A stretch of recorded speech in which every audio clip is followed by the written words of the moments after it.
right, hello everybody. Let's do our quick sound check. Yep, sounding good. As usual, my name is Anthony Horvath, the host of the Gutencast. Thank you for watching today. I really appreciate you taking the time to do so. There's a lot of podcasts and other content you could be watching, and you have chosen to watch me. You know, it never occurred to me until I started this podcast, like how meaningful that actually is, that people would choose me. So you have chosen me. I thank you very much. Greatly appreciated. Tonight we're going to talk about a topic that is near and dear to me. Go the origins of my investigations on this goes back almost 32 years now. Doing some math here, and it's worth mentioning that so the publishing concern that is hosting this podcast, gutenbookpress.com, plus I have the publishing imprint, Gutenbook Press. It's not strictly a Christian thing. That said, most of my authors are Christians, and I am a Christian. So it goes without saying a little bit that every now and then we're going to do something that's explicitly Christian in content. And with Easter coming up and my recollections of my own transition to, well, the short story is I was a Christian, fell away in college, and then through a number of very influential sources, C.S. Lewis, for example, um, slowly came back to the Christian faith, and that has animated a lot of what I have done over the last 30 years. It's hard to imagine 30 years. So whether you're a Christian or not, I hope that you enjoy this.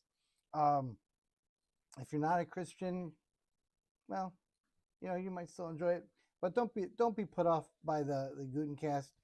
We're here to promote the books that we publish, and even if you are not a Christian author, uh, it's possible that we would be willing to publish you. In fact, one of our more recent authors, um, Anthony Ty Rodriguez, who wrote a book about Rome, coincidentally, given tonight's topic, he is not a Christian, and he'll be a guest here sometime soon. Uh, just a quick note before I go on. On Thursday, we're going to be talking about my brush with fame, as it were, the interactions that I had with the famous atheist philosopher Anthony Flew. That was a few years back. That's going to be on Thursday. Good times there. And next week, Tuesday, uh, the time might be a little bit later because of scheduling, but I will be. We have another author that's joining our fold, and he's going to join us for to be our guest on that evening. So I'll come back and say a little bit more about that as we get going. It's kind of a balance between content and, you know, promotion and stuff. I have to remember to remind people to like, subscribe, and all that other stuff. And, you know, I'm a one-man band here, and I can't quite remember to do it all, but I shall try. The drink of choice tonight is some very cheap rum, in case you were wondering. So I said that the book that was influential, there were several actually, but one that really did a number, really helped me was this one here, Who Moved the Stone by Frank Morison. Now Morison's not, that's not his real name. This is his pen name. I think he was a journalist in the 20s, if I remember correctly. And I can't recommend this book enough. Actually, we don't publish it yet. Um, it's it has some very good things going for it. A lot of what we might say psychological analysis of the resurrection accounts, testing the plausibility of certain scenarios that have been proposed. You know, for example, um, historically, skeptics have said, well, you know, Jesus, the documents don't really show that Jesus rose from the dead. Actually, he was uh, hurt very badly, but once he got inside the tomb, the coolness of the slab woke him up. And okay, so anyway, um, that is one theory that is out there, and he does talk about it, but he proposes some explanatory um, frameworks, I guess we'll say, that I really think help add to the historical argument for the resurrection. And we're going to do a little bit of that ourselves here tonight. But I do have a different tact. So in other words, if you enjoy tonight, you should still go get his book. It's just it's just filled with insight, and really helps convey the story of the resurrection in a narrative that ties things together. Like if you're the kind of person that has read through the Gospels, looking at all the different pieces and thinking, well, that doesn't make sense there. That seems to contradict this. This is inconsistent with that. Like if you've done that exercise, as many of us have, as I have, he will help tie it together for you. So strongly recommend, and it's very possible that in tonight's conversation, I will resort to it. I actually took the time to reread the entire book in preparation for this, not to steal the man's thunder, because I have my own tact thing, but it's interesting. I probably have read it at least a half dozen times, and I'm pick up new stuff every time. So my own tact. So here's what I think. I think that one of the things that sets Christianity apart from just about any of the worldviews that are out there is that if it's true, then it's really life altering true. So like you'll hear people say, well, there's 1,000 religions. Why should we test the claims of this particular one? And you might say, Islam has a lot riding on it too. But of those worldview systems, the one thing that Christianity has that they don't is a very aggressive and bold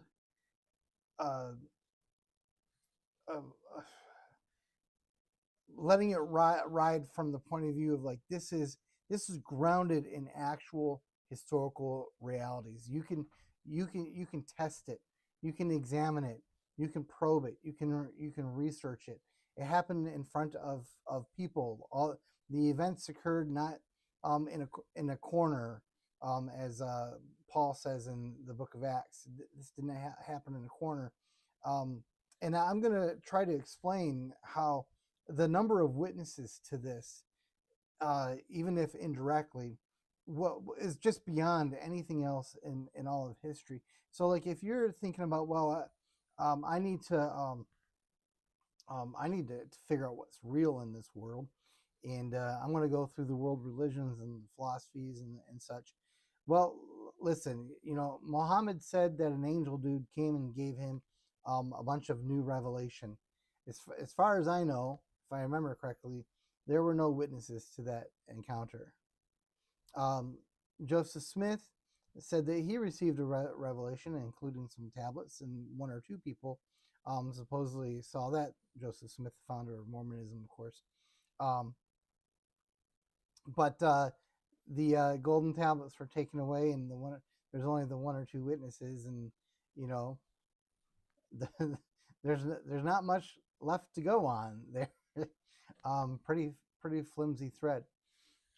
And while the Christian scriptures do have what we might call some places of quote private revelation here and there, the founding miracle of the book happened and is asserted to be an actual fact of history, and it's deliberately presented in a way And it happened, and it unfolded in such a way that people believed, not because they thought that they had some sort of mystical religious experience, but because they thought that the thing actually happened.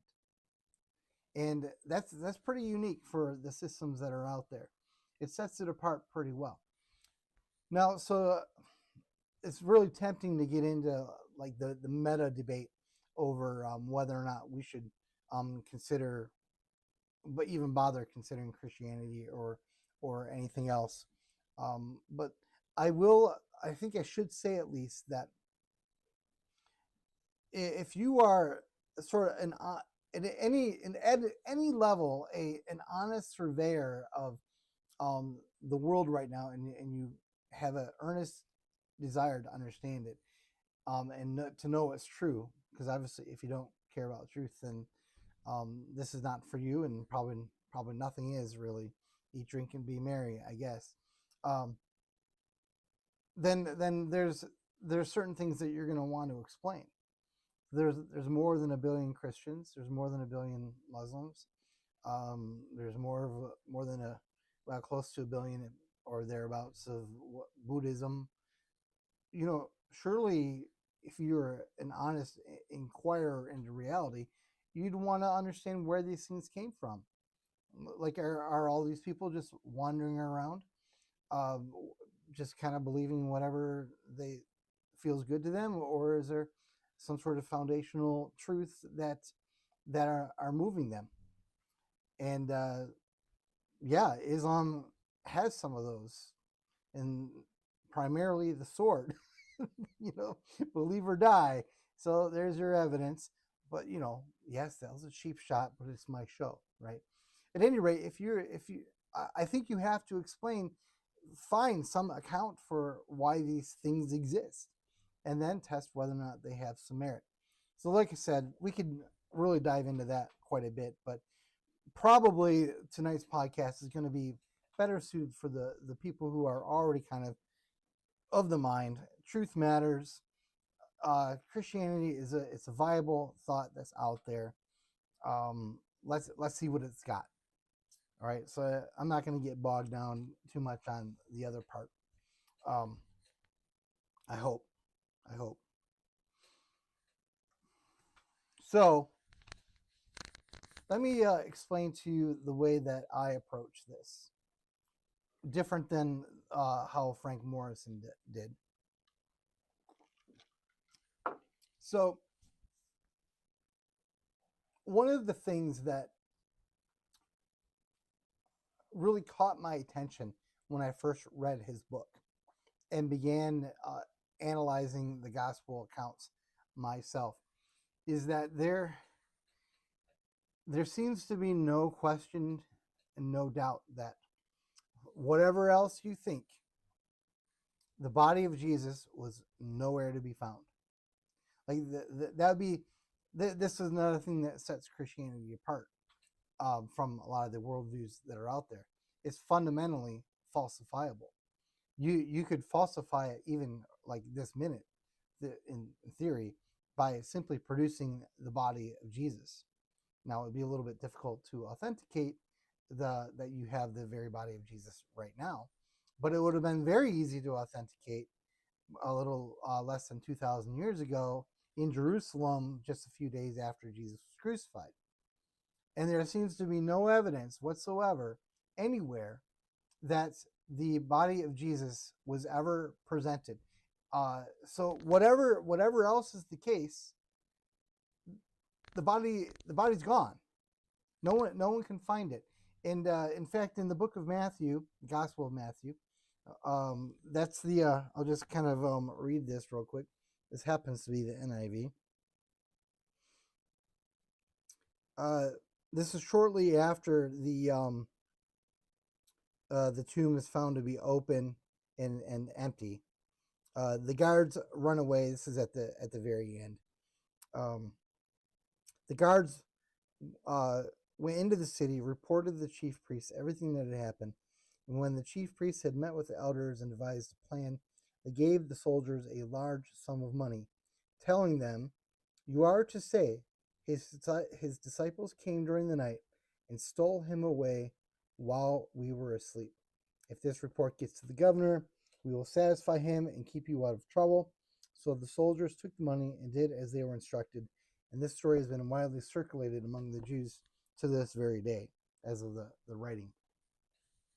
Now, what's remarkable about that, so that's the theory, that's the idea that they came up with. If the people who were the enemies of Jesus and his teachings, of which there were many, had wanted to end Christianity and snuff it out at the very beginning, all they had to do was produce the body. But what they actually did, the one thing that went out, was a tacit admission that the body could not be produced.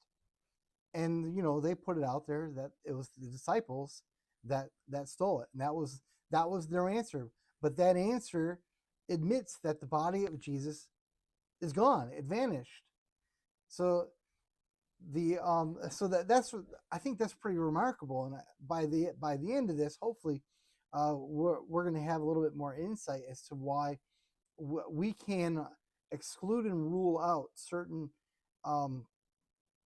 possible places the body of Jesus could have gone because of another apparent historical reality, and that is that he was in a tomb, and there was a big giant stone that was put over the tomb, of which there were numerous witnesses of, and so in order to get to that body, that stone had to be moved. Well, there's only so many people who could have done it. So what I've done here, and I'm gonna give a lot away here real quick. Over the years, I actually wrote a little pamphlet about this, which I should really research it, dig into it, and make my own book about it. Oops. Just gonna move this out of the way real quick. So, very, very simply, over time, I realized we could break this down by asking ourselves, well, who are our suspects? Who are the people that could have moved the body? Who could have taken it? Because it's not like you could just sort of sneak in like a ninja, throw the body of Jesus over your back in like a knapsack or whatever, and walk away. You had to deal with this giant stone. And there's only so many people who are available, according to historical accounts, that could do it. So if we think of it as a murder, even though what we're looking at here is the abduction of a body, we only have a certain amount of options, and we're going to ask the same question we would ask for a murder. Do they have the motive? Do they have the means? And do they have the opportunity? And as with the murder, if they don't have all three, then I guess the person's innocent. Or in this case, the person can't be the inverse. The person can't be guilty of the thing that we're accusing them of stealing the body. And so I've got the list out here. You can see it. We've got the disciples. I'm including the women in that. The Roman guards, the temple guards, Pontius Pilate, tomb robbers, earthquakes, Jesus himself, and at the very bottom, supernatural forces. That's sort of like our, that's the Sherlockian, after you've removed every other option, the only other option remaining, no matter how improbable, must be the true one. That's kind of where we're left with. So I do have there a section there that says other, and I left that blank. So what I would encourage you to do, if you're watching this live, if you think there are some other possible, quote, suspects, you only saw half of my air quote. Oh, other way, suspects, throw them in the chat. And I'm going to argue that most of the time in the years that I've been presenting this, they usually fit. Whoever you might propose is going to fit in one of these categories. But I'm gonna play it fair and square right down the middle. If you've got something that a possible suspect that you want to throw in here, by all means, throw it in, and I'll address it. Now I'm just gonna share a funny anecdote about this, an absolute true story, by the way. I went through this with a guy once, and by the end of it, I had persuaded him that the resurrection of Jesus was as historically reliable as almost any other feature of history that we real that you believe that's true. And his he was persuaded, and he said, but that only proves that Jesus was abducted by space aliens. I kid you not. Absolutely true story. And well, at that point, I think we have to acknowledge that. Yeah, thank you, OJ. Yeah, I haven't covered that yet. I will bring it up. I'll talk about it. If you've come so far as you're ready to invoke space aliens, then I got nothing for you. I can't help you. That person was by his assertion a philosophical naturalist, and so it was his view that no matter what, there could not in principle be any supernatural thing. And how he knew this,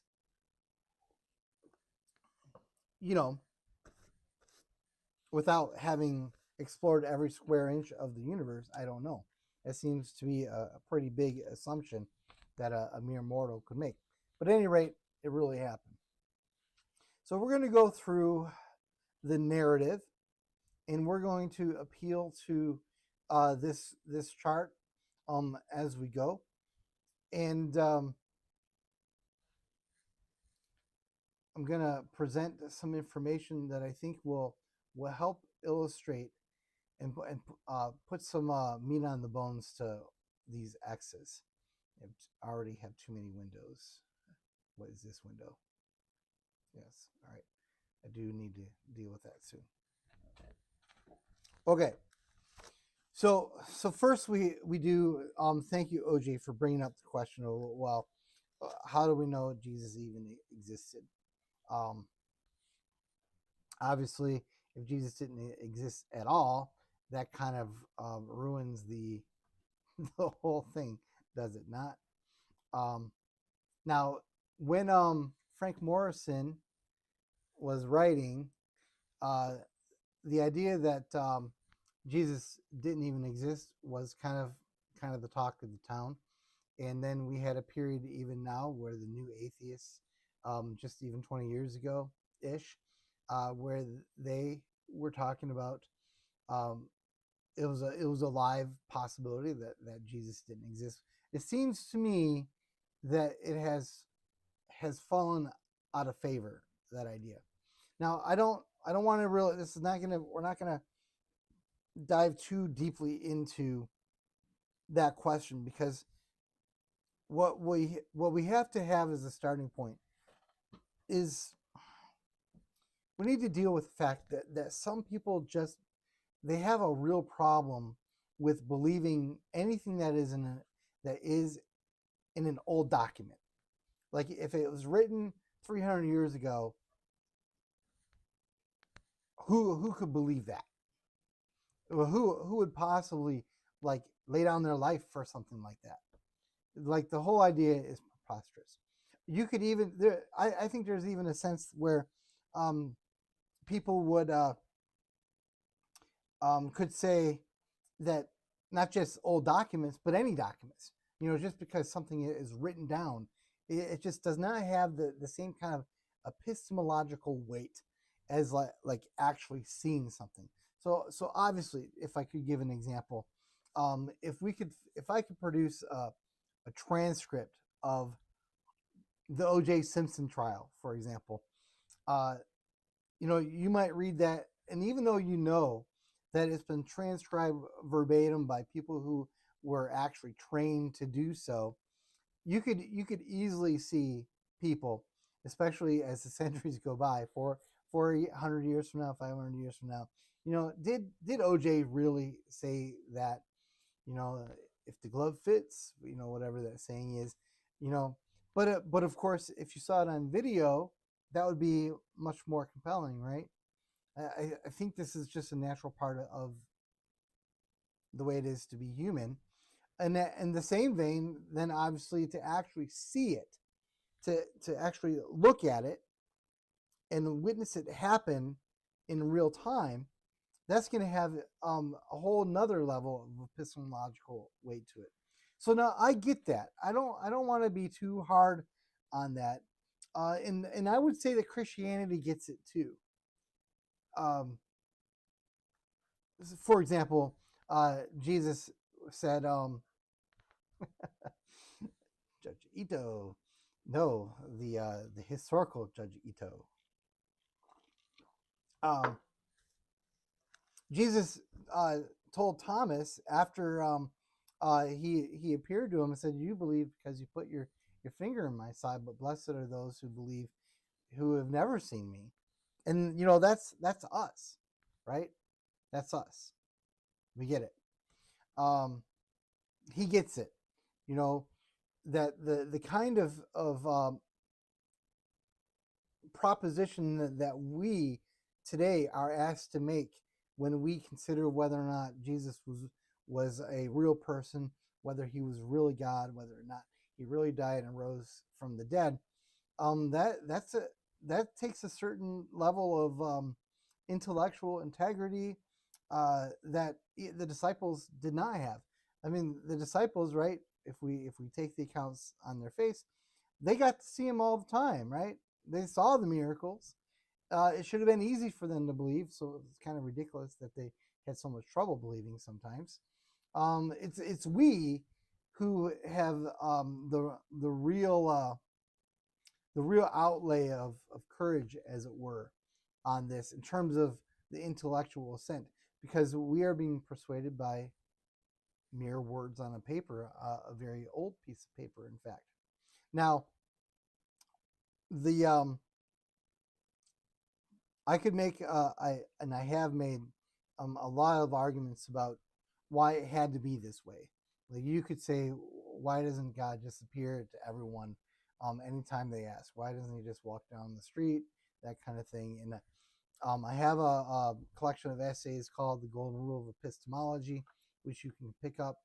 And I don't want to get too deep into the weeds on it, but basically, if you think of it this way, if a miracle happens all the time, it becomes indistinguishable from a working of the law of nature, right?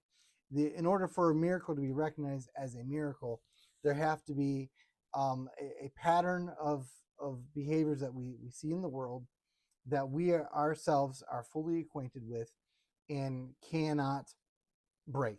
We ourselves can't do it, and have no hope or reason to ever be able to do it. It's only in that scenario. If it happened, if people rose from the dead all the time, then it would not be remarkable at all that Jesus rose from the dead, right? There would be no Christians if people were routinely rising from the dead. The fact that it only happened once, we're not going to count Lazarus, who was raised from the dead, a little bit different. It's only because it happened this one time that makes it remarkable. And so now that means by virtue of that reality, it follows that when it happens that one time, the record of that is gonna have to be a record. It's going to have to be a digital record, a written record, eyewitness record. It's going to be some sort of record that people acknowledge, and they tell people, they testify about it, they tell people about them all the time. It can't be any other way. And so with Christianity, you actually have something that's consistent. Like, if you sit down and think about what is required for God, the actual maker of the universe, who's not a part of the universe at all. How does he reveal himself to humanity in a way that can authenticate his claim to be God? If you follow that logic, you will recognize that it means that when he interacts with us, it has to be relatively rare. Otherwise, we wouldn't be able to tell him tell his workings apart from like the rising of the sun or whatever. And it means that when he does do something like that, it's it's the word of that's going to have to be passed down, and so we have to evaluate things realistically. So yes, it would be nice if we could have had a security camera on the tomb so that we could watch Jesus rise from the dead. But then again, look at what we can do. Like to be in the era of the security cam is to be in the era of the movie producer and CGI. So actually, for Jesus to rise or for those miracles to happen, the most plausible time for them ever to have occurred in a way that has any epistemological weight is in the era before our own. Somewhat of a digression. So the other hurdle we need to talk about real quick is that most of our primary documents when we are consulting this are the New Testament documents. I didn't say the Bible because I don't like the way that gets blown off. I say the scriptures for a reason, because the Bible, air quotes again, the Bible is a collection of documents, right? And recognizing that makes us remember that there are many other documents that were around as well that can be consulted or whatnot. And that's a little bit why I have, although we're going to talk about it in other contexts, one of these source books for tonight's conversation. This is a compilation from of Roman histories. I have the book right here. Keep holding it with the wrong one. Someone has gone through and has itemized up to about 0 BC every time in any of the Roman histories when a soldier was disciplined. And the takeaway from that we're going to be touching on is like, it is very well documented. He's gone through, like, and I'm telling you, he's done them all, every single one of them. And he's got pages and pages and pages and pages of this. And he has a very nice summary of what they were supposed to be doing at the time that got them in trouble. So, spoiler alert, for the people who were supposed to stay up all night and guard something, who were found to fall asleep, their fates weren't so good. The Romans pretty much just killed them. So when we get to the part where, well, we've already covered it, right? Going back to Matthew, when the chief priests had met with the elders and devised a plan, they gave the soldiers a large sum of money, telling them, "You are to say, his disciples came during the night and stole him away while we were asleep. And if this report gets to the governor, Pilate, we will satisfy him and keep you out of trouble." Because they know, they know that like they're gonna die. Like they effed up. Foobar, man, something has gone really wrong, and they know that they're going to die from this, and it's so remarkable to me. Like this is like the kind of like psychological thing that Frank Morison would have highlighted, although he didn't in this particular case. But it's the sort of thing like if you think about that, so we can show from the book that you see on the screen that the penalty for falling asleep on the job is death. But the answer that the um the chief priests give to these soldiers is to say, tell people you were asleep, right? So the penalty for falling asleep is death. But apparently that explanation was less severe than the truth. Like, what would the truth have been? What could the thing that have happened that was so frightening that they would choose as their explanation an explanation that they knew ought to lead them to death, right? Whatever it is, it's going to have to be off the charts, right? Because they know what's in store for them. And anyway, we'll kind of return to this, but to some degree, like if you're going to question the scriptures as sources, then you may as well and question all of these. Well, I suppose I gotta go this way.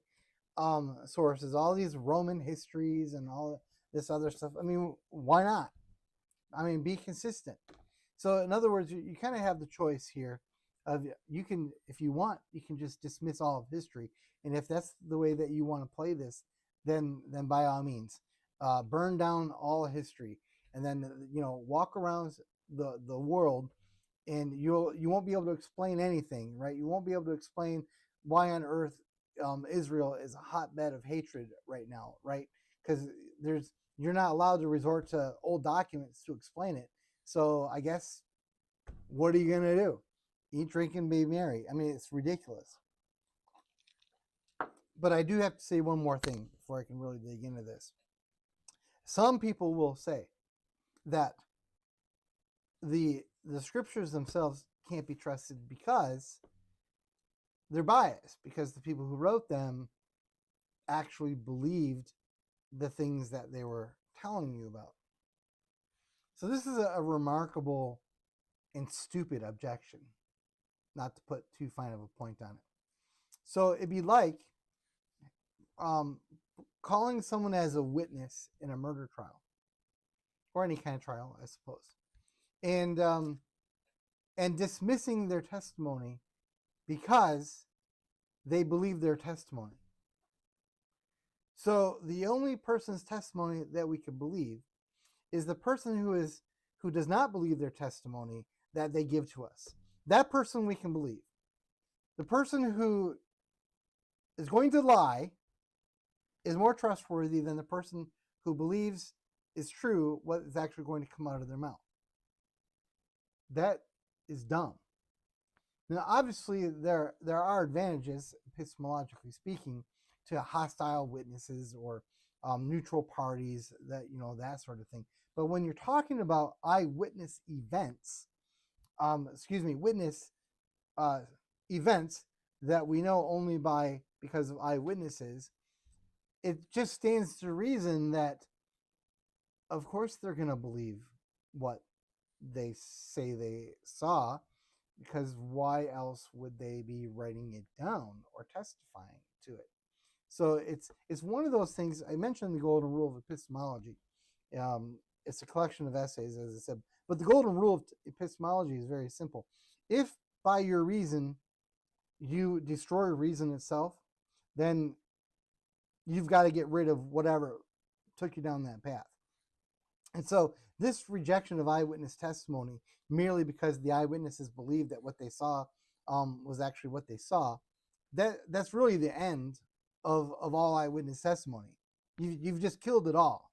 So, like, if you want to burn down history, if you want to burn down eyewitness testimony in our courts today, then by all means do it. And just to put, remind you that this idea, testimony, often is how people are found guilty of murder and then sentenced to death. Like, this is not like some sort of trivial criteria for evaluating truth claims. Like, we actually kill people. We kill people because of eyewitness testimony, right? And there's no you've never heard a defense attorney say something so stupid as, well, I know that the person says that they saw George with a knife, but he's an actual believer of the proposition that George had a knife, so we can't believe him. Does that sound? I mean, that sounds stupid, right? No, yeah, there are other areas of bias, right? Like you could try to impeach the integrity of that person by saying, well, he had a beef with George, who I already forgot who it was that I was killing off in this analogy here, but you get the idea. It's not like like all epistemological pathways. You have to use your brain. There are caveats, there are exceptions. You just can't throw everything out. And that's all we're going to do here in tonight's episode. Is all we're going to try to do is just use the same basic processes for evaluating the resurrection of Jesus. Well, actually, not even the resurrection of Jesus, the moving of the stone, just through regular historical thinking. We're not going to do special pleading. We're not going to appeal to random stuff to try to justify it. We're just gonna stick with the sources and follow the evidence where it may. Actually, I'm gonna need that. So let's kind of that was all very important. Let's get going on something else here. So here's one of the reasons why people are sure that Jesus existed. And this passage actually conveys a number of important facts that we're going to come to. So this is from Tacitus. This is Tacitus was a Roman historian, and he happened to make mention of Jesus in this famous passage here.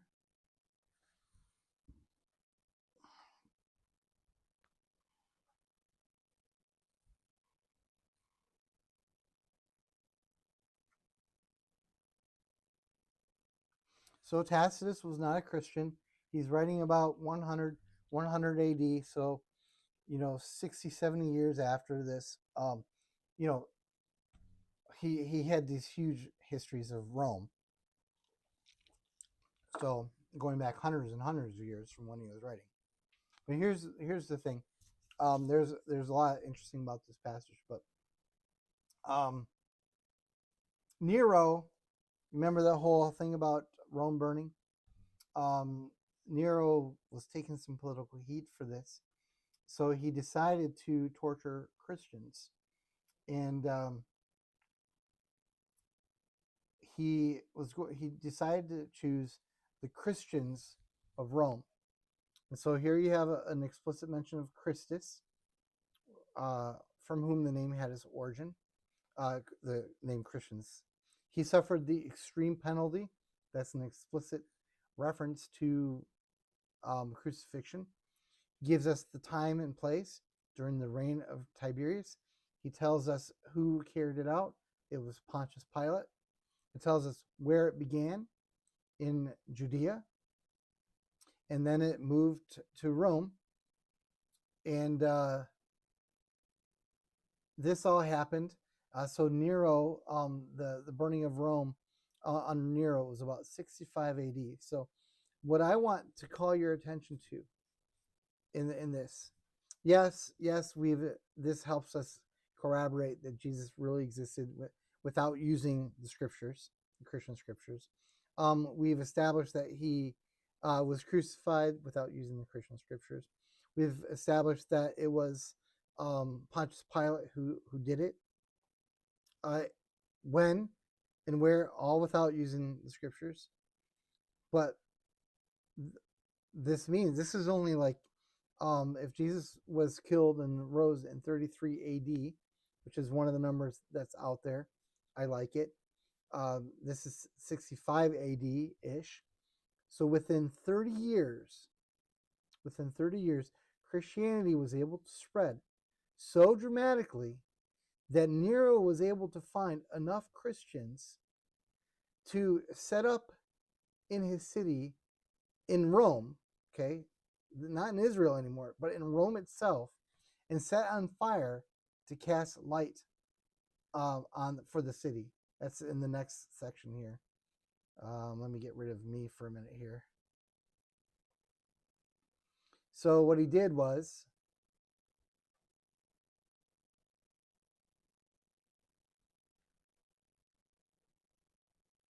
this is the area we're at right here. He covered them with the skins of beasts. They were torn by dogs. They were nailed to crosses.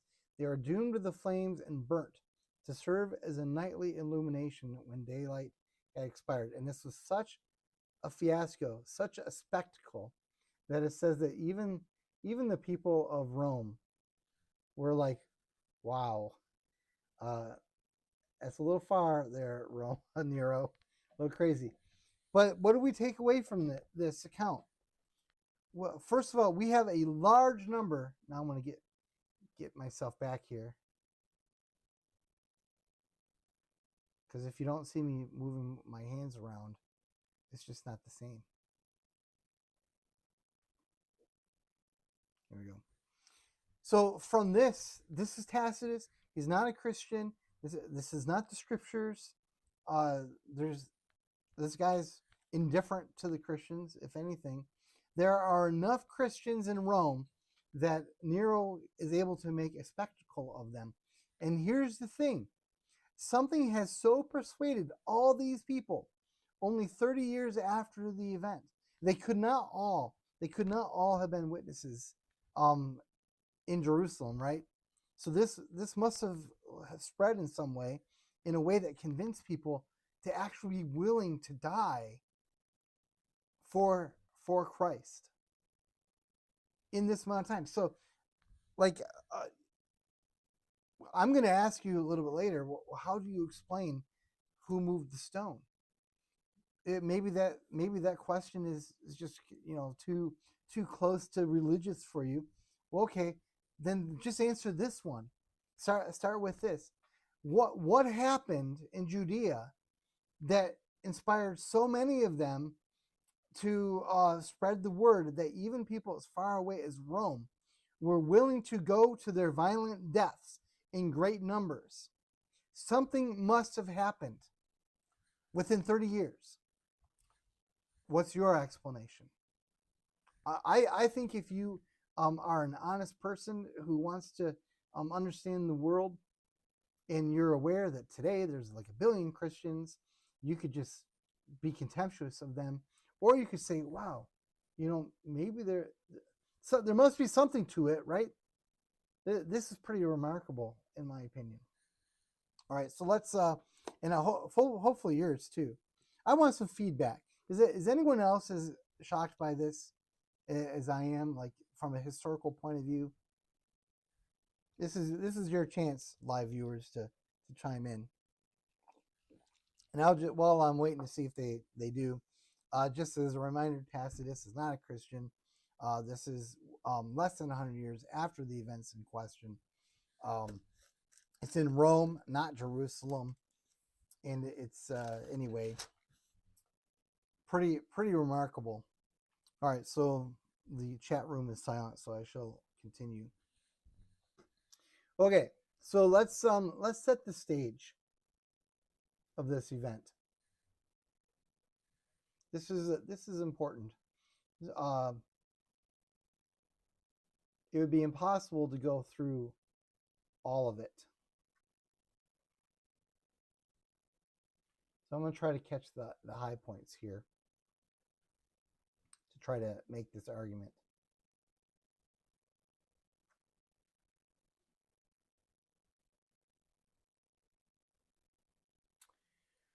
Oh, let's see, where is it?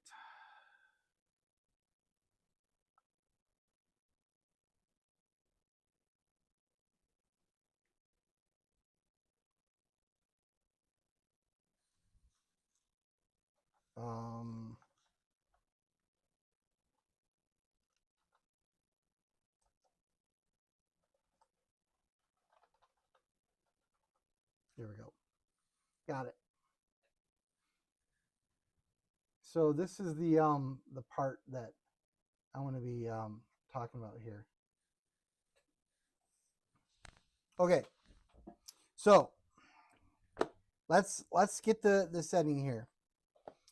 We know from the various accounts certain things. We know that it happened during the time of Tiberius. We know that Pontius Pilate was in charge.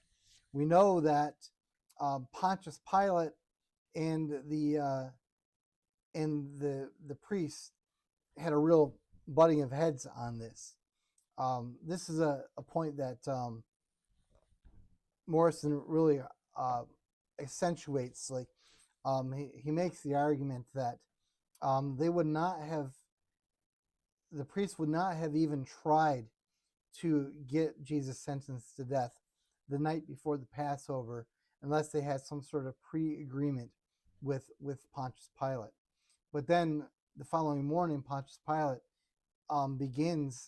he greets them by saying, "What charges do you have before this man?" This is the interrogatory, or I forget it's a formal name indicating the beginning of a trial, basically telling the Jews that the deal was off. He's actually going to have a hearing, and he talks about why he thinks this may have happened. But it's during the Passover in Jerusalem. So at that time, the Passover was one of those feasts that every good Jew from all over the Roman Empire was obligated to try to go to, if at all, if they could at all, right? And you see the word here, diaspora. So the Jews had over the centuries been scattered throughout the Mediterranean by a variety of tyrants, we'll call them, going back many years. You had the Assyrians, the Babylonians, and then more recently you had the Romans. And at least among the Romans sort of tolerated a certain amount of this kind of stuff. And so Josephus, who is another non-Christian who testified to the existence of Jesus, tells us that during the Passover, at least during one Passover, there was 2.5 million people who arrived in Jerusalem to offer the Passover sacrifice. Tacitus himself says that the regular population of, in fact, I think it says it right here. Tacitus states that the number in Jerusalem when it was besieged in around 70 AD was 600,000. So we're talking about a population that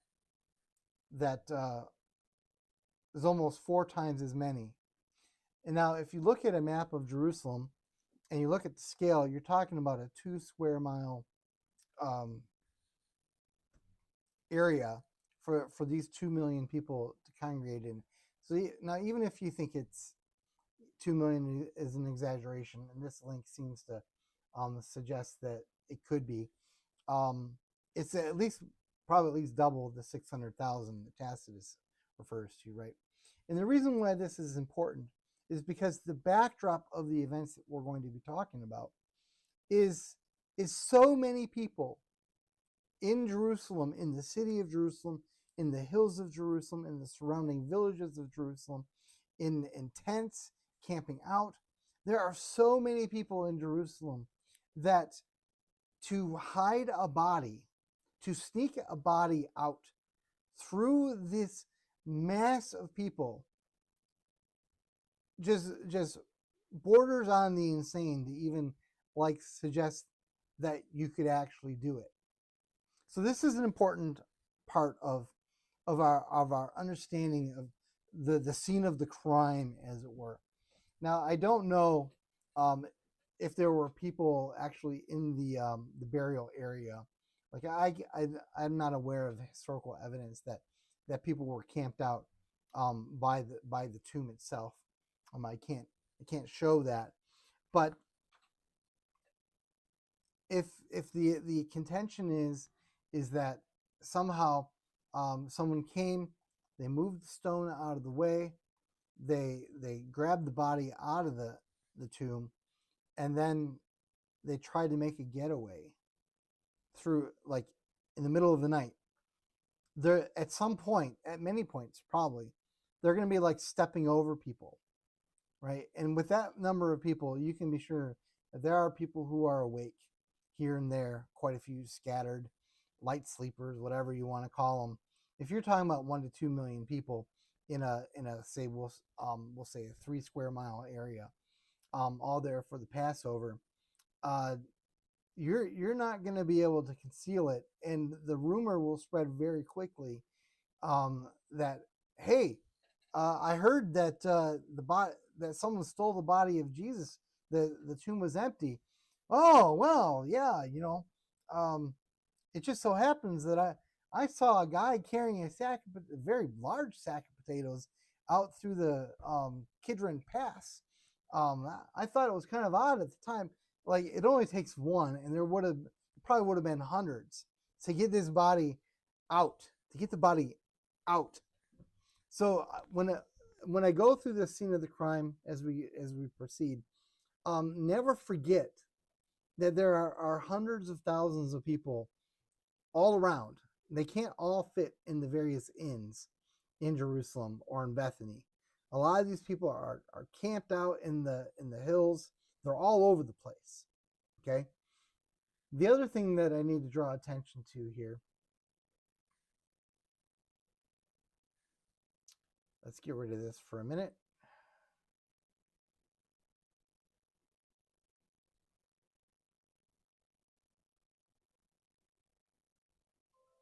We've got to talk about these guards. Just told me that I'm disconnected. Am I reconnected?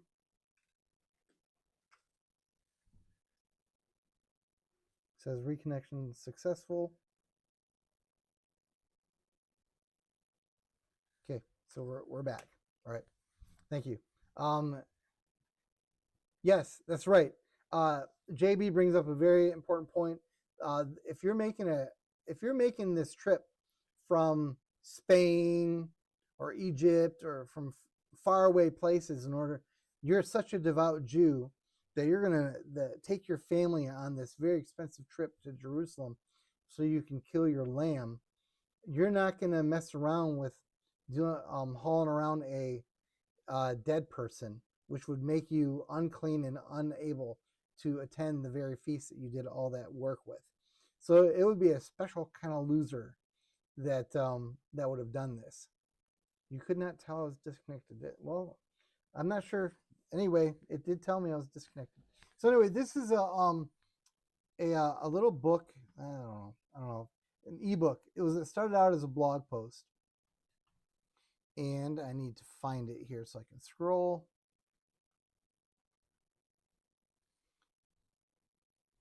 Guess I won't do it that way. And get rid of this part though, I think. Because again, we're trying to set the stage here.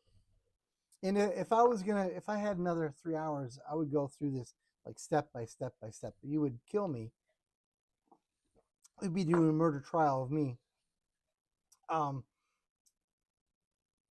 of the things that we have to remember is that this stone. So here's the chronology real quickly. So Jesus was crucified. He was flogged mercilessly first, right? His back was flayed. There's a real nice article that you can find online that a doctor surveyed the trauma that Jesus' body would have taken according to the historical narratives.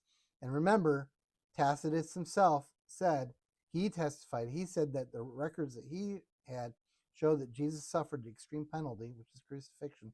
So he was flogged. His back was flayed. It was turned into hamburger. He had a thorn on his head, a crown of thorns, which I'm sure was quite bloody. Of course, the associated wounds of the crucifixion itself. Can't see my gesturing. And then the spear into the heart, right? Okay. So that happened. Jesus died without having his bones broken, according to the Passover prophecy, or symbolism, we'll say. And then it was put in. Joseph Arimathea came and requested the body of Jesus to put into his own tomb. Didn't mean to do that. And there it actually sat.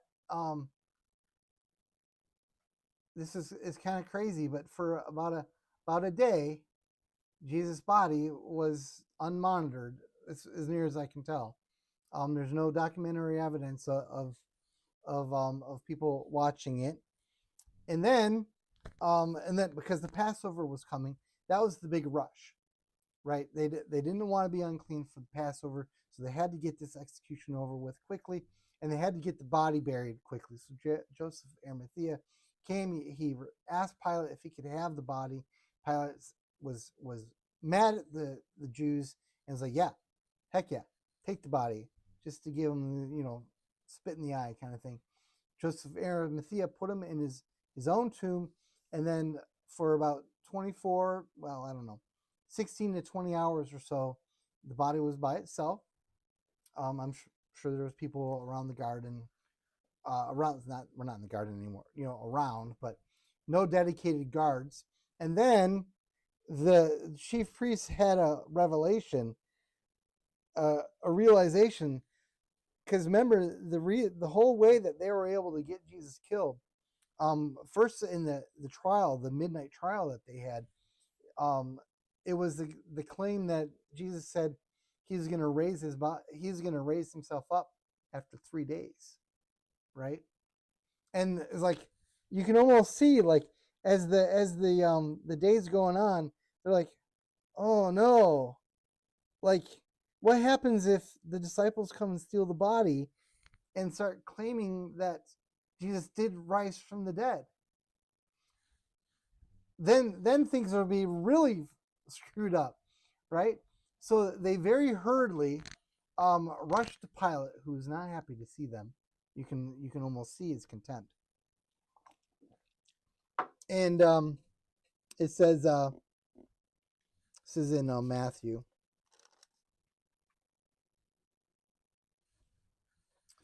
Matthew 27. The day after preparation day, the chief priests and Pharisees went to Pilate. Sir, they said, we remember that while he was still alive, the deceiver said, after 3 days I will rise again. So give the order for the tomb to be made secure until the third day. Otherwise, his disciples may come and steal the body and tell the people that he has been raised from the dead. This last deception will be worse than the first. Pilate answers, somewhat cryptically, because in the Greek at least, take a guard, or alternatively translated, you have a guard. But take a guard, go make the tomb as secure as you know how. So they went and made the tomb secure by putting a seal on the stone and posting the guard. Now I want to put a little bit of weight on all of this.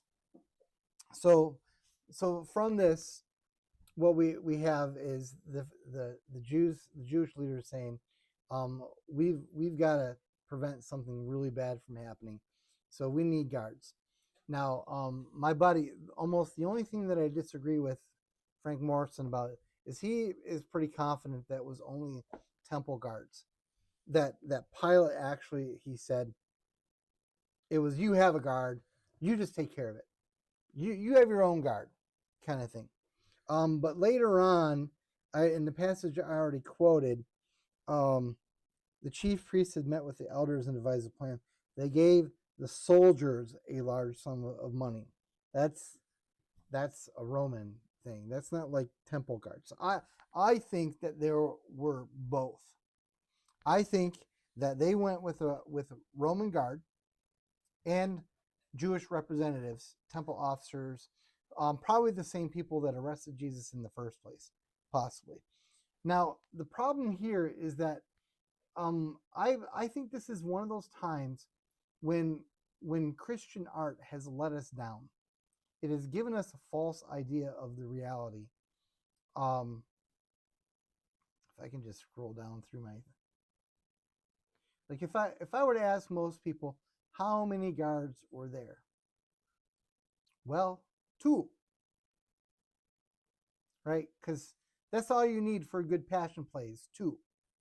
In fact, I'm really worried that Dallas Jenkins in his Chosen, when he sets the guard, there's only going to be 2. I think that would be a big mistake. Whether you think it's the Romans or the Temple Guards, there's more than 2 for a variety of reasons. That one looks like it has 4, so bless their hearts for that one. So, what difference does it make? All right, well, I'll get to that here momentarily. But for example, in the book of Acts, I didn't get this ready. I should have gotten it ready. When Peter is freed from prison, it says that Herod had 16 soldiers guarding that prison, and when Peter got away, because an angel let him out, presumably, Herod killed all 16 of them. Okay, so yes, they kill people, they kill guards when they fall asleep or they fail to guard the thing that they were supposed to guard. The typical Roman squad is going to be of about 16, but we don't have really good evidence for like that it being a typical. But I just ask you this: if you're worried that the disciples are going to come and steal the body of Jesus during the Passover, when there are more than 1 million people in the area, and many of them, this is at the end of Jesus' 3rd year of ministry, and they've all heard the rumors that Jesus is going around doing these miracles. He's just raised Lazarus from the dead. What do you think all these people are talking about? And then the disciples are riding high, or they were, until Jesus was arrested. Then they appeared to have disappeared. 9 of them probably went to Bethany, and only Peter and John went into the town. But if you're worried about at least minimum 11 disciples, and you're only going to have 2 guards, that's ridiculous. So we know from Herod, the account in Acts, that to guard the prisoner Peter, there was 16. Romans are going to have 4 watches. They're going to have three soldiers per watch. 4 watches. That's going to be 16. And there's no way that the Jews would have trusted the Romans with this alone. There's no way. So I'm almost certain that they were there as well. Now, the reason why this is important is because if we're talking about the stone being moved away and the body being extracted, we have to bear in mind that there were men trained to stay awake and kill, whose very life depended on succeeding in their charge. They were the ones guarding this rock, which we are told was very large. And whatever happens from this, the explanation is going to have to explain how the disciples managed to get past all these people. So we don't just have my conjecture on this. In this document here, which I wrote a few years ago now.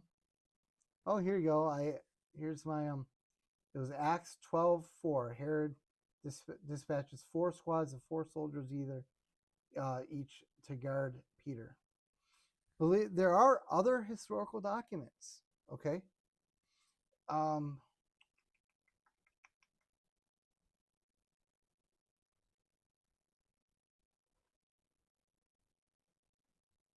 Okay, so for example, this is the from the Gospel of Peter.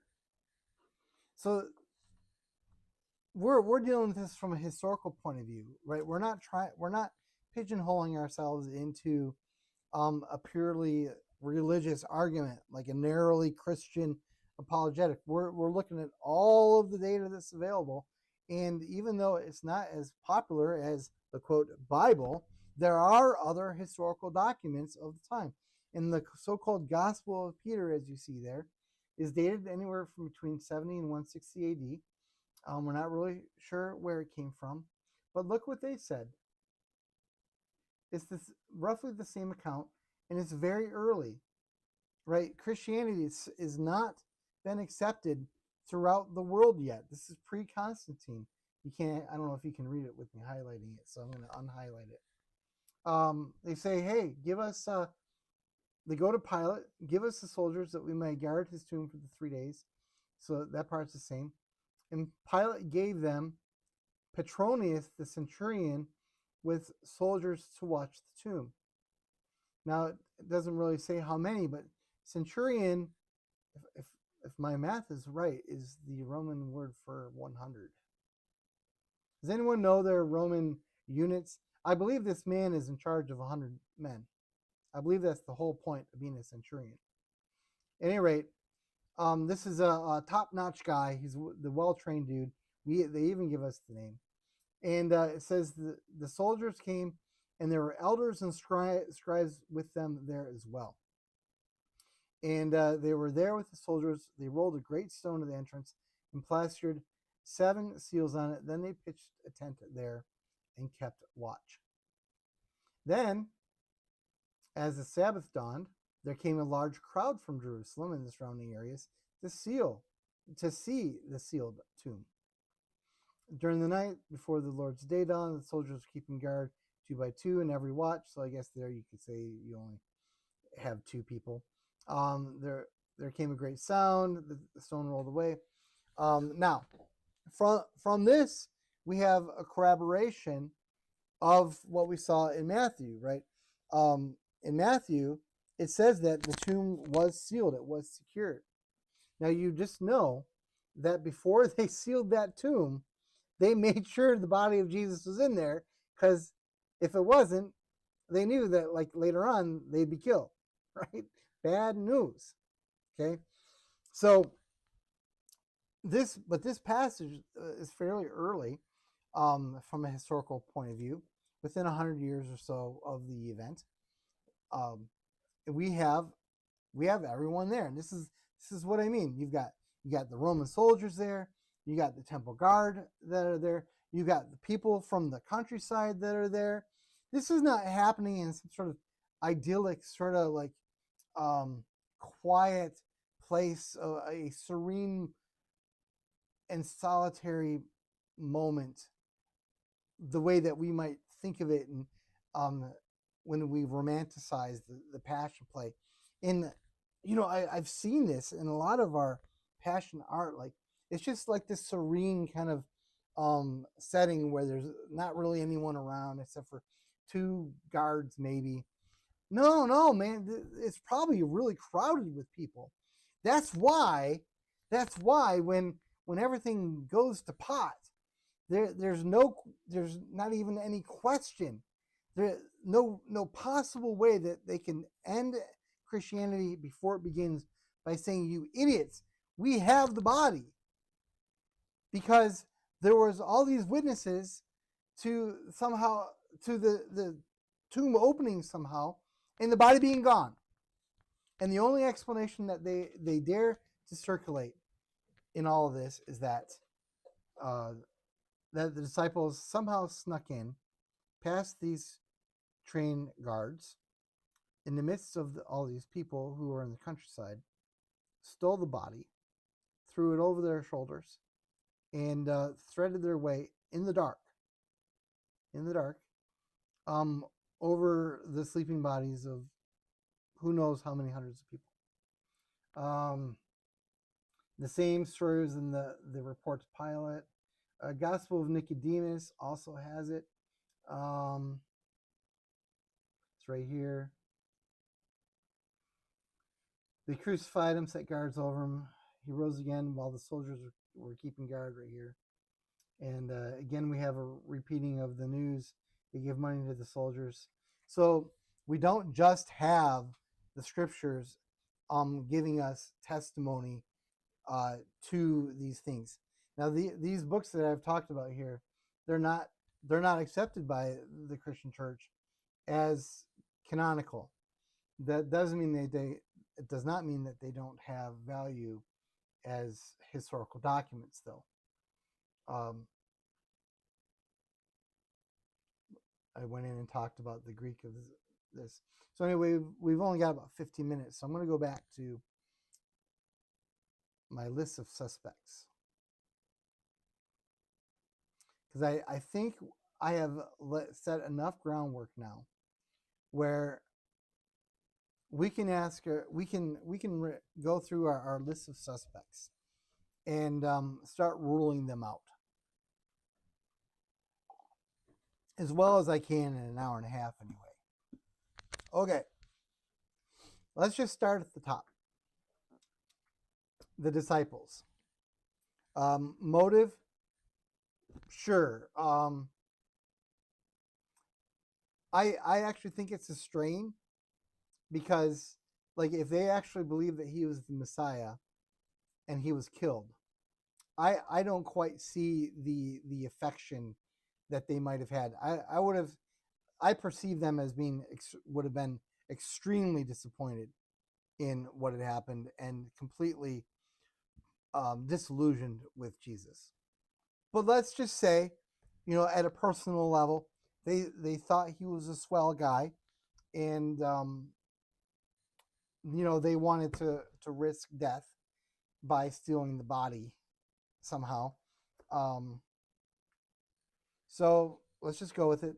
Did they have the means? Okay, whatever would have happened here, remember it was a large stone.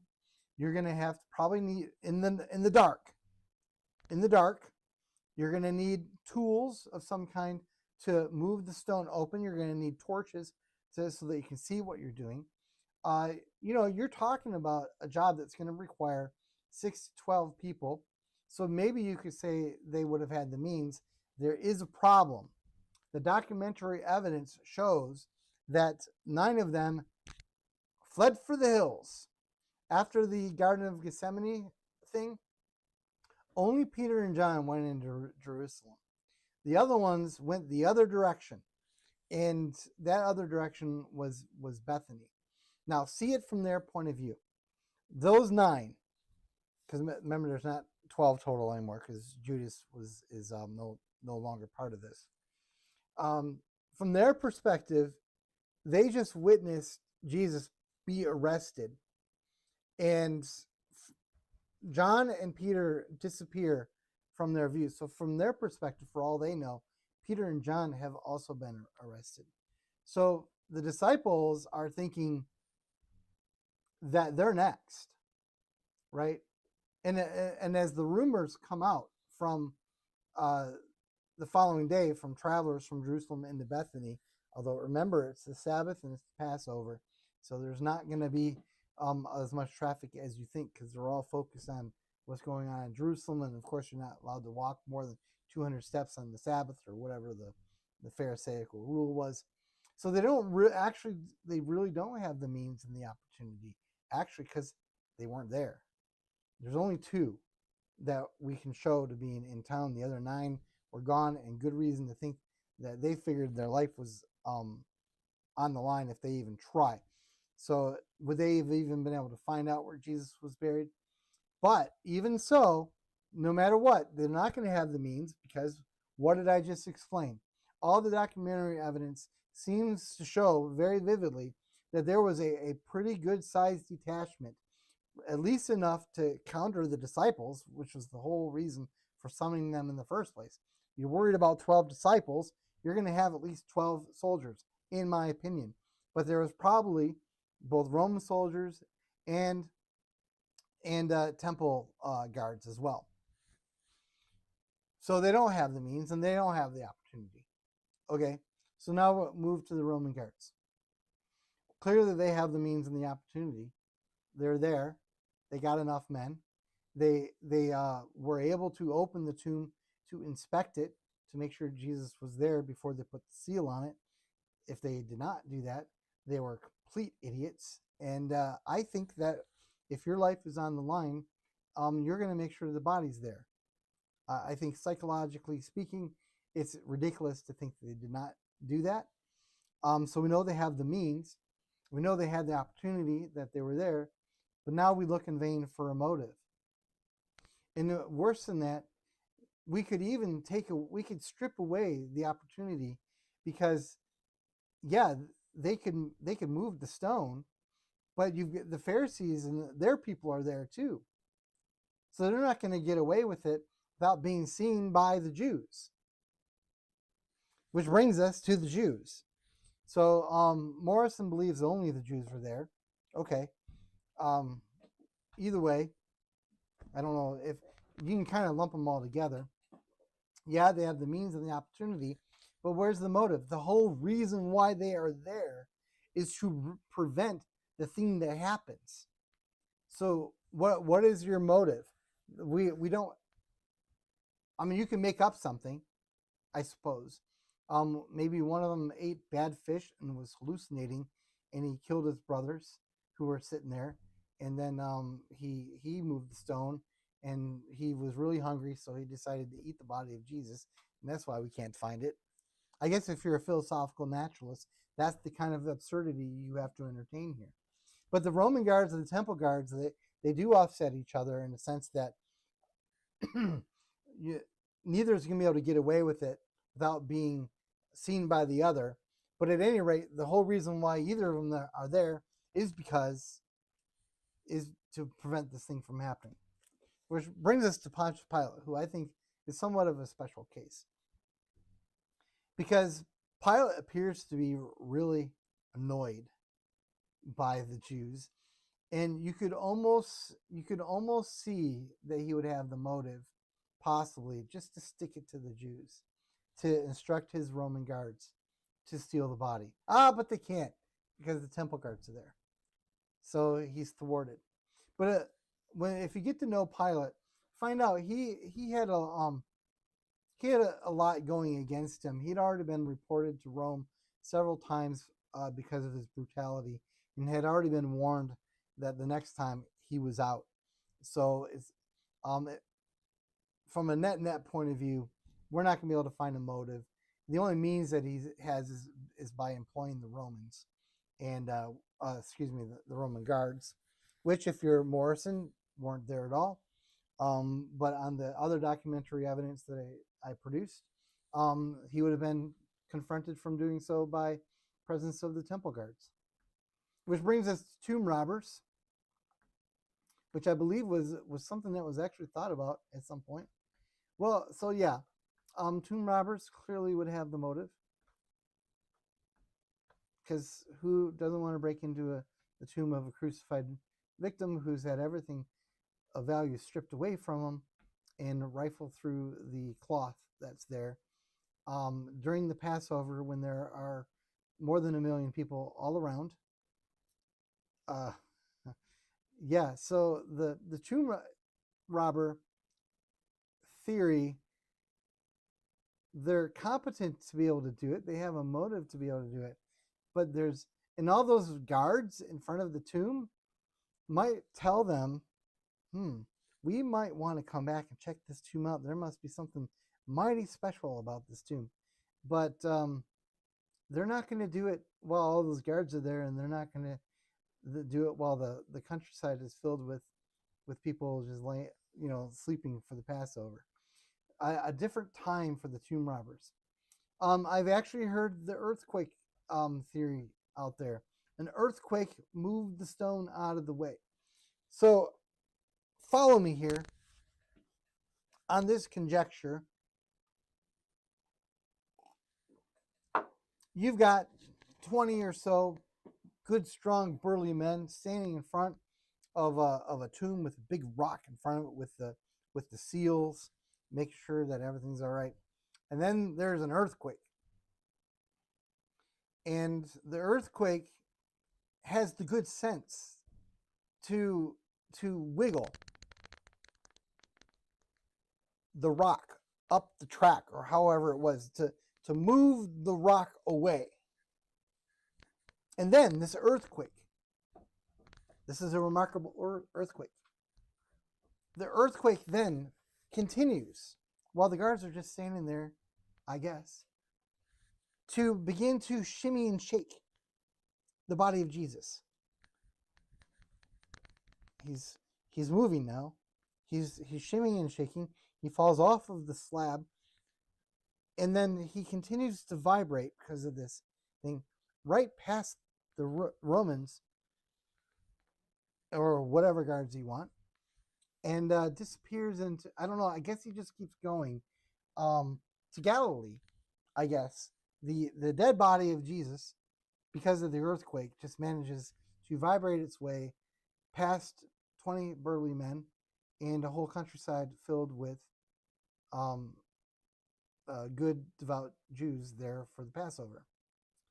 If that strikes you as implausible, then I think you've got a good head on your shoulders. Which brings us to Jesus. Jesus had a motive, you could say, assuming he was not dead. His motive would be to get out of there.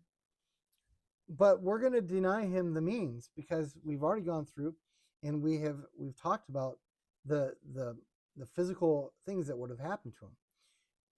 In the state that he was in, he would have needed to push that stone out of the way on his own power, right? And then, being as decimated as he is, move the stone out of the way, have the big Roman burly men look around and, did you see something, Jim? Well, Steve, I didn't. I thought the stone moved. No, nonsense. It's dark. So then Jesus somehow is able in his state to move the stone away and slink past all the guards and continue to slink out of the countryside to where, I'm not really sure. And no rumor, no sighting ever occurs. Like in the time after this event, no one comes forward and says, I saw Jesus. He was making for the goat gate, actually, and I knew it was him because he had a hole in his heart, scars. He saw the blood flowing from his head, the wounds on his hands and his feet. It had to be him. Who else could it be?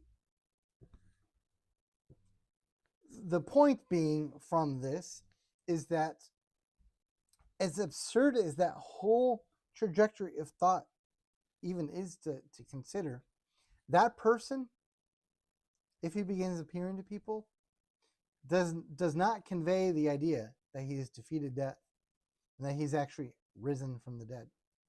That is not the kind of person who founds a religion or a movement where only 30 years later people in Rome are willing to die rather than recant.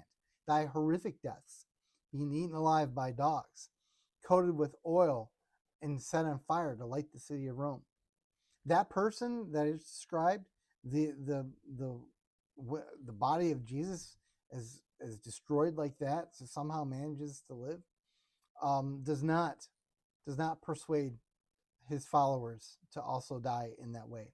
It just does not happen. Now, that's a psychological argument, right? Now, if you've got historical evidence for that, by all means, produce it, show it, But you can come up with conjectures all day long. You can do what I said that gentleman did at the very beginning, who said, yes, I see you are all correct in all of your analysis. That only proves that space aliens stole the body. I mean, you could do that. I mean, I guess you could say that there was a multiverse that popped in, stole the body, and in another universe, Jesus continued to live, but every now and then he popped through the membrane of the multiverse.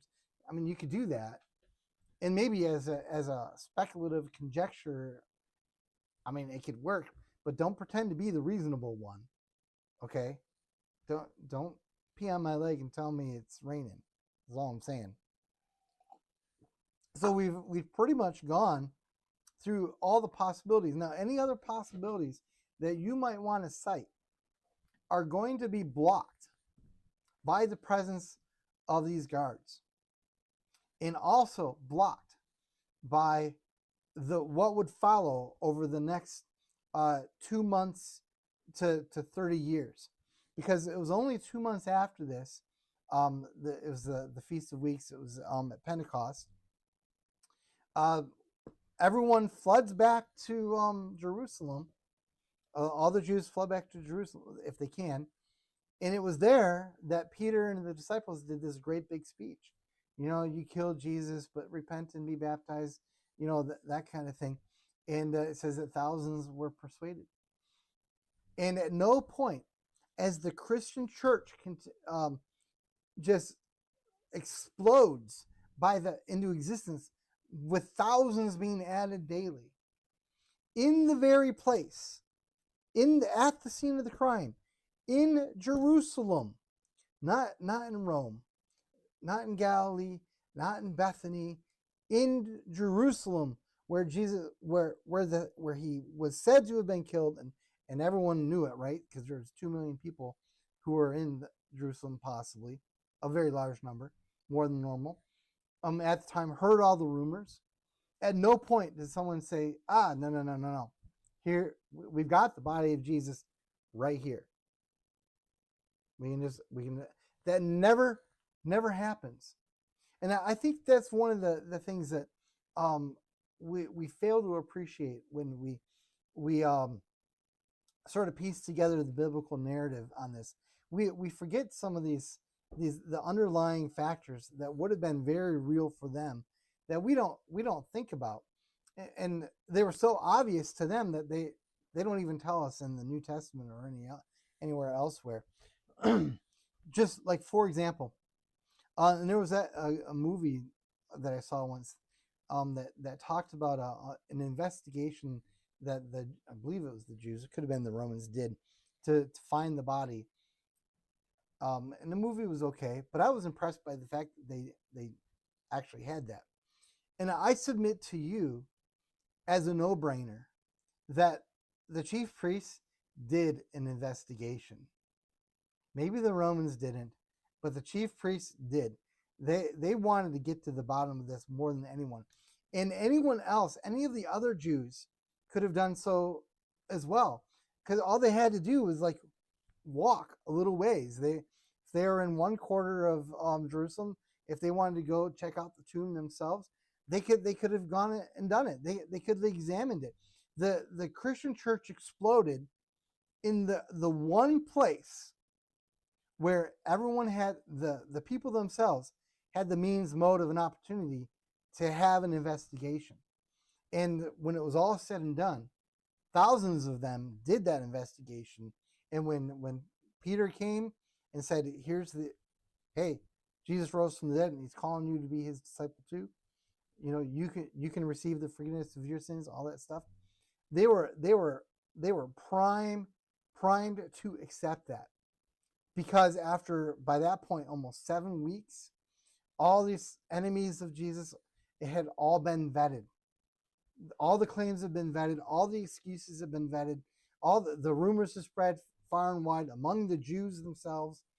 And the chief priests could put up nothing except for this lame idea that the guards fell asleep and the disciples managed to sneak past them, steal the body, get past the guards, and then escape in the dark without being seen by any of the other thousands of people.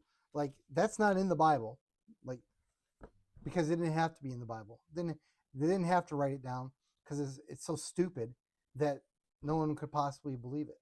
But that was the best that they could come up with in opposition to this. And it was so remarkable that it did not stay in Jerusalem. That this narrative, this absence of a body, the movement of the stone moved somehow, and it wasn't the people that we just went through. The body was gone somehow, and it could not have been through any of the means that had been said.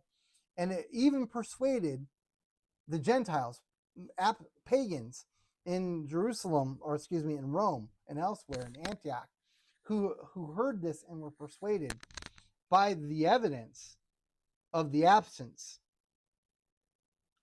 that, yes, Jesus is alive. I don't know how you explain that any other way than just going to the last row there and just say, yeah, the best explanation is the simplest one. The thing that Jesus said was going to happen happened. Destroy this body in 3 days, and then we'll raise it back up. And it did.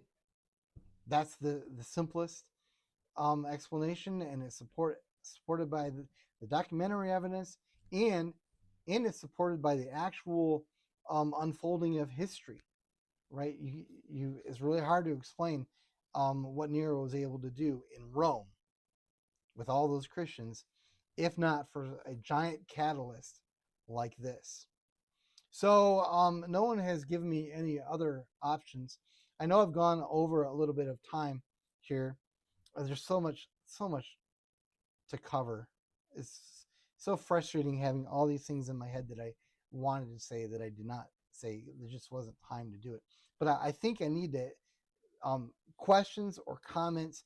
Are there any other angles that you think I should address before I wrap this up? And I'm gonna give you a good minute to type. So I'm gonna sit here and stare at the camera and have a sip of rum.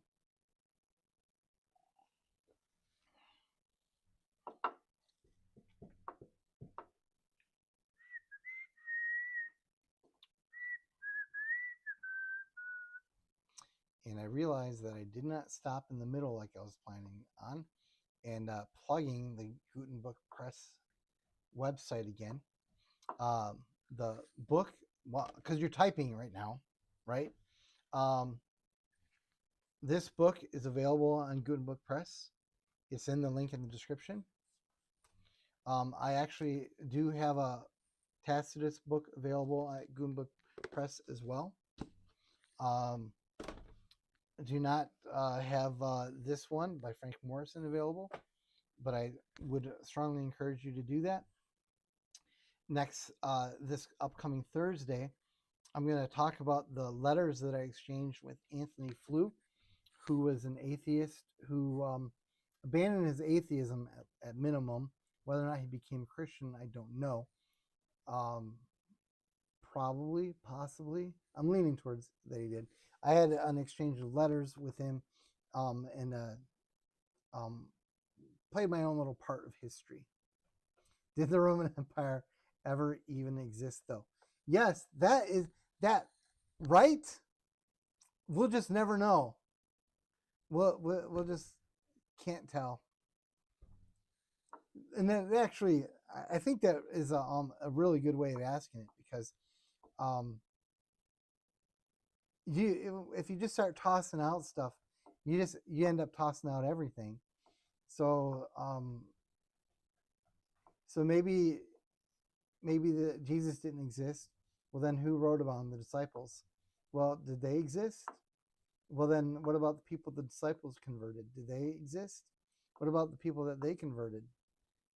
Did they exist? Until finally you get to like the modern day, and I guess you just have Christians existing ex nihilo. They came from nothing 30 years ago, and all these churches and buildings, they just came out of nowhere, I guess. Now that's not an evidence. That's not an argument for Christianity. That's an argument for something happened. Something really did happen that explains it. And you can explain it by dealing with historical evidence, in which case you're going to end up probably becoming a Christian. Or you can just throw it all out and believe in space aliens, I guess. Okay, well, I've given people plenty of time to reply here. And I thank you very much for hanging in here and staying with me and watching.